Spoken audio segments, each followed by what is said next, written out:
नमस्कार दोस्तों, स्वागत है आप सभी का जनरल स्टडी गुरु में।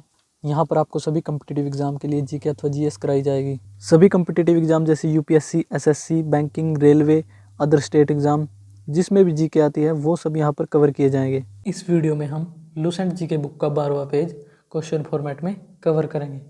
चलिए दोस्तों, देखते हैं अपना पहला क्वेश्चन। क्वेश्चन नंबर 1, मौर्य साम्राज्य में युद्ध क्षेत्र में सेना का नेतृत्व करने वाले अधिकारी को क्या कहा जाता था? ऑप्शन ए सेनापति, बी नायक, सी समाहर्ता, डी प्रशास्ता। इस क्वेश्चन का सही आंसर है ऑप्शन बी नायक।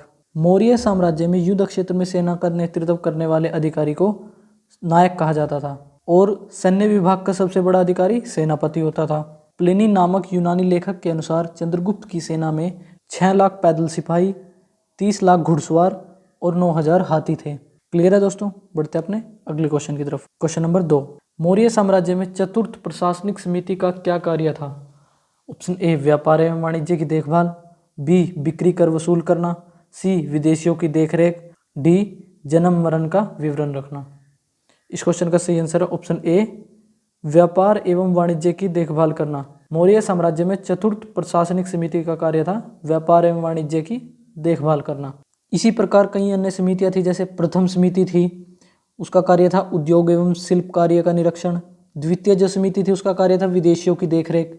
तृतीय जो समिति थी उसका कार्य था जन्म मरण का विवरण।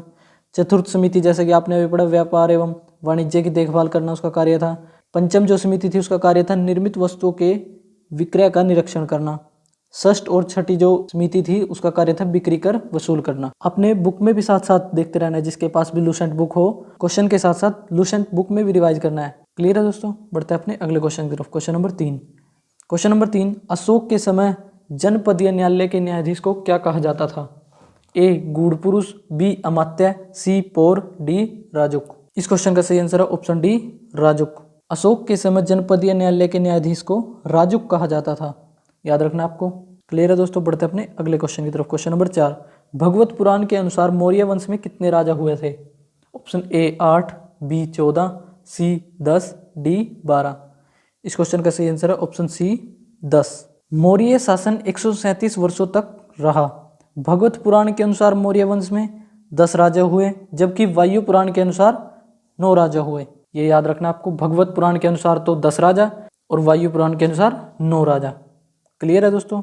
बढ़ते हैं अपने अगले क्वेश्चन की तरफ। Question number 5, question number 5, Maurya वंश का अंतिम शासक कौन था? ए समुद्रगुप्त, बी रुद्रदामन, सी बिंदुसार, डी बृहद्रथ।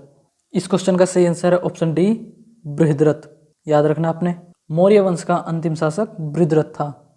मौर्य वंश की हत्या इसके सेनापति पुष्यमित्र शुंग ने 185 ईसा पूर्व में कर दी और मगध पर शुंग वंश की नींव डाली। ये पॉइंट भी आपको याद रखना है। क्लियर है दोस्तों? बढ़ते हैं अपने अगले क्वेश्चन की तरफ।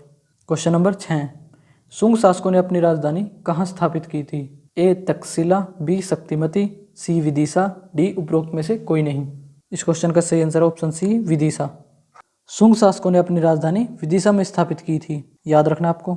बढ़ते अपने अगले क्वेश्चन की तरफ। क्वेश्चन नंबर 7, शुंग वंश का अंतिम शासक कौन था? ए पुष्यमित्र शुंग, बी देवभूति, सी वासुदेव, डी सुशर्मा। इस क्वेश्चन का सही आंसर है ऑप्शन बी देवभूति। शुंग वंश का अंतिम शासक देवभूति था। इसकी हत्या 73 ईसा पूर्व में वासुदेव ने कर दी और मगध की गद्दी पर कन्ना वंश की स्थापना की। ये पॉइंट भी आपको याद रखना है। देवभूति की हत्या कब की? 73 ईस्वी पूर्व। किसने की? वासुदेव ने। और मगध गद्दी पर कन्ना वंश की स्थापना की। क्लियर है दोस्तों? बढ़ते हैं अपने अगले क्वेश्चन की तरफ। क्वेश्चन नंबर 8, सातवाहन शासकों ने अपनी राजधानी कहाँ स्थापित की थी? ए प्रतिष्ठान, बी साकल, सी कौशाम्बी, डी कांची। इस क्वेश्चन का सही आंसर है ऑप्शन ए प्रतिष्ठान। सातवाहन अथवा आंध्रवंश शासकों ने अपनी राजधानी प्रतिष्ठान में स्थापित की, जो कि गोदावरी नदी के किनारे स्थित है। प्रतिष्ठान महाराष्ट्र के औरंगाबाद जिले में है। ये पॉइंट भी आपको याद रखना है। क्लियर है दोस्तों? बढ़ते अपने अगले क्वेश्चन की तरफ। क्वेश्चन नंबर 9, सातवाहन शासक अपना सिक्का ढालने में जिस शीशे का इस्तेमाल करते थे वह कहाँ से मंगाया जाता था? इस क्वेश्चन का सही आंसर है ऑप्शन बी रोम। सातवाहन शासकों ने चांदी, तांबे, सीसा, पोटीन और कांसे की मुद्राओं का प्रचलन किया। सातवाहन अपना सिक्का ढालने में जिस शीशे का इस्तेमाल करते थे उसे रोम से मंगाया जाता था। क्लियर है दोस्तों? याद रखना आपने। बढ़ते अपने अगले क्वेश्चन की तरफ। क्वेश्चन नंबर 10, सातवाहन शासकों की राजकीय भाषा कौन सी थी? ए प्राकृत, बी संस्कृत, सी पाली, डी उपरोक्त में से कोई नहीं। इस क्वेश्चन का सही आंसर है ऑप्शन ए प्राकृत। सातवाहन शासकों की राज्य भाषा प्राकृत एवं लिपि ब्राह्मी थी। भाषा प्राकृत और लिपि कौन सी थी? ब्राह्मी। ये भी याद रखना आपको। क्लियर है दोस्तों? बढ़ते अपने अगले क्वेश्चन की तरफ। Question number 11। सातवाहन शासकों ने ग्रामीण क्षेत्र में प्रशासन का काम किसको सौंपा था? ए महामात्य, बी गोलमिक, सी मौ, डी राष्ट्रिक। इस क्वेश्चन का सही आंसर है ऑप्शन बी गोलमिक। सातवाहन शासकों ने ग्रामीण क्षेत्रों में प्रशासन का काम गोलमिक को सौंपा। गोलमिक एक सैनिक टुकड़ी का प्रधान होता था जिसमें 9 रथ, 9 हाथी, 25 घोड़े और 45 पैदल सैनिक होते थे। उम्मीद करता हूँ ये क्वेश्चन आपके याद हो गया होगा। क्लियर है दोस्तों? बढ़ते हैं अपने अगले क्वेश्चन की तरफ। Question number 12। भारत पर आक्रमण करने वाले प्रथम विदेशी आक्रमणकारी कौन थे? ऑप्शन ए शक, बी कुषाण, सी हिंदी यूनानी, डी पहलव। इस क्वेश्चन का सही आंसर है ऑप्शन सी हिंदी यूनानी। भारत पर आक्रमण करने वाले विदेशी आक्रमणकारियों का क्रम इस प्रकार है। सबसे पहले हिंदी यूनानी, फिर शक, फिर पहलव, फिर कुषाण। तो इस क्वेश्चन का सही आंसर होगा ऑप्शन सी हिंदी यूनानी। क्लियर है दोस्तों? आपने वीडियो के साथ साथ बुक में भी देखते रहना है कि जो क्वेश्चन वीडियो में कराया जा रहा है क्या वो बुक के उसी पेज पर है। यदि वह उस पेज पर नहीं है तो वो एडिशन के हिसाब से अगले या उससे पिछले पेज पर हो सकता है। क्लियर है दोस्तों? बढ़ते हैं अपने अगले क्वेश्चन की तरफ। Question number 13। बैक्टीरिया के विद्रोह का नेतृत्व किसने किया था? ए मिनांडर, बी हर्मिक्स, सी यूथिडेमस, डी डियोडोट्स। इस क्वेश्चन का सही आंसर है ऑप्शन डी डियोडोट्स। बैक्टीरिया के विद्रोह का नेतृत्व डियोडोट्स प्रथम ने किया था। बैक्टीरिया पर डियोडोट्स प्रथम के साथ इन राजाओं ने क्रमशः शासन किया। डियोडोट्स द्वितीय, यूथिडेमस, डेमेट्रियस, मिनांडर, यूक्रेटाइडस, एंटीआल्किडस तथा हर्मिक्स। ये राजा भी आपको याद रखने हैं। क्लियर है दोस्तों? बढ़ते हैं अपने अगले क्वेश्चन की तरफ। Question number 14। मिनांडर ने किससे बौद्ध धर्म की दीक्षा ली थी? ए सातकर्णी, बी नागसेन, सी रुद्रदामन, डी उपरोक्त में से कोई नहीं। इस क्वेश्चन का सही आंसर है ऑप्शन बी नागसेन। मिनांडर ने नागसेन अथवा नागार्जुन से बौद्ध धर्म की दीक्षा ली। मिनांडर के प्रश्न एवं नागसेन के द्वारा दिए गए उत्तर एक पुस्तक के रूप में संग्रहित है जिसका नाम है मिलिंद पन्हो अर्थात मिलिंद के प्रश्न या मिलिंद प्रश्न। ये पॉइंट भी आपको याद रखना है। क्लियर है दोस्तों? बढ़ते हैं अपने अगले क्वेश्चन की तरफ। दोस्तों ये कुछ इंपॉर्टेंट क्वेश्चन है इसी पेज से, ये भी आपको याद रखने हैं। देखते हैं अपना क्वेश्चन नंबर 15। मैगस्थनीज के अनुसार कितनी समितियां मौर्य सेना का रखरखाव करती थी? आंसर है 6 समितियां तथा प्रत्येक समिति में 5 सदस्य होते थे। क्लियर है? Question number 16। मौर्य प्रशासन में गुप्तचर विभाग किसके अधीन था? आंसर है महामात्य सर्प नामक अमात्य के। Question number 17। अर्थशास्त्र में गुप्तचर को क्या कहा गया है? आंसर है गूढ़ पुरुष। याद रखना है आपने। Question number 18।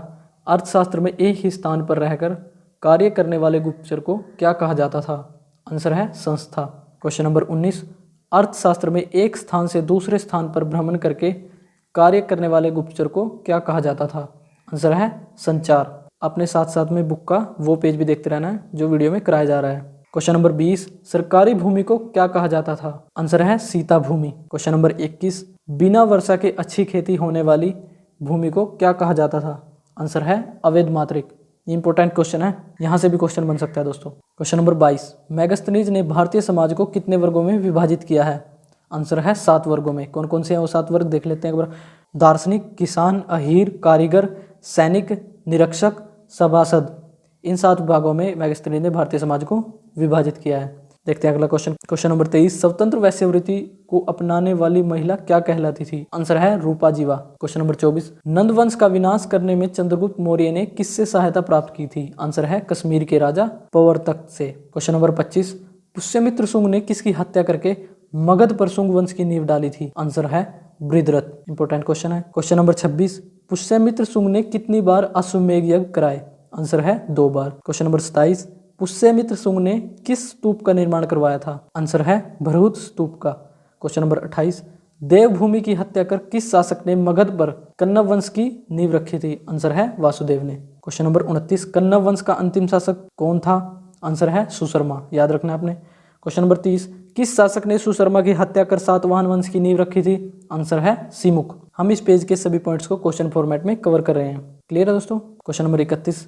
सातवाहन वंश के प्रमुख शासक कौन कौन थे? आंसर है सीमुख, सतकर्णी, गौतमीपुत्र सतकर्णी, वशिष्ठिपुत्र, पुलुमावी तथा यज्ञश्री सतकर्णी। ये सातवाहन वंश के प्रमुख शासक रहे हैं। क्वेश्चन नंबर 32, सातवाहन शासकों के समय के प्रसिद्ध साहित्यकार कौन थे? आंसर है हाल एवं गुणाढ्य। क्वेश्चन नंबर 33, सातवाहन शासकों ने किन किन मुद्राओं का प्रचलन किया था? आंसर है चांदी, तांबा, सीसा, पोटिन और कांसे की मुद्राओं का। सीसा कहाँ से मंगाया जाता था? रोम से। ये भी आपको याद रखना है। क्वेश्चन नंबर 34, सातवाहन शासकों की लिपि क्या थी? आंसर ब्राह्मी। लिपि ब्राह्मी थी और भाषा प्राकृत। ये भी आपको याद रखना है। क्वेश्चन नंबर 35, सातवाहन शासकों के समय में हमें किस ढांचे का आभास मिलता है? आंसर है मातृतंत्रात्मक। याद रखना है आपको। क्वेश्चन नंबर 36, सातवाहन राजकुल किस ढांचे का था? आंसर है पितृतंत्रात्मक। राजकुल पितृतंत्रात्मक और शासकों के समय में किस ढांचे का आभास मिलता है? मातृतंत्रात्मक। याद रखना आपको। क्वेश्चन नंबर 37, सातवाहनों की महत्वपूर्ण कलाकृतियां क्या है? आंसर है कार्ले का चैत्य, अजंता एवं एलोरा की गुफाओं का निर्माण, ये इंपॉर्टेंट क्वेश्चन है, एवं अमरावती कला का विकास। क्वेश्चन नंबर 38, सातवाहन शासकों ने किस किस के बीच सेतु का काम किया? आंसर है उत्तर एवं दक्षिण भारत के बीच। ये पॉइंट भी आपको याद रखना है। क्वेश्चन नंबर 39, हिंद यूनान शासकों में सबसे अधिक विख्यात कौन हुआ? आंसर है मिनांडर। और इस वीडियो का अंतिम क्वेश्चन नंबर 40, मिनांडर के प्रश्न एवं नागसेन द्वारा दिए गए उत्तर किस पुस्तक में संग्रहित है?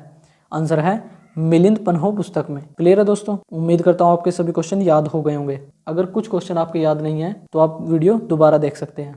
और दोस्तों एक बात जरूर जान ले कि जो भी इस वीडियो में क्वेश्चन कराए गए हैं या जो लुसेंट जीके बुक का पेज वीडियो में कवर किया गया है, उस पेज के सभी पॉइंट याद करने के लिए पहले या तो आप वीडियो देख लें या बुक का वो पेज पढ़ ले जो वीडियो में कराया जा रहा है। यदि आप लुसेंट बुक पढ़ चुके हैं तो आप सिर्फ वीडियो देखकर भी सभी क्वेश्चंस के आंसर याद रख सकते हैं।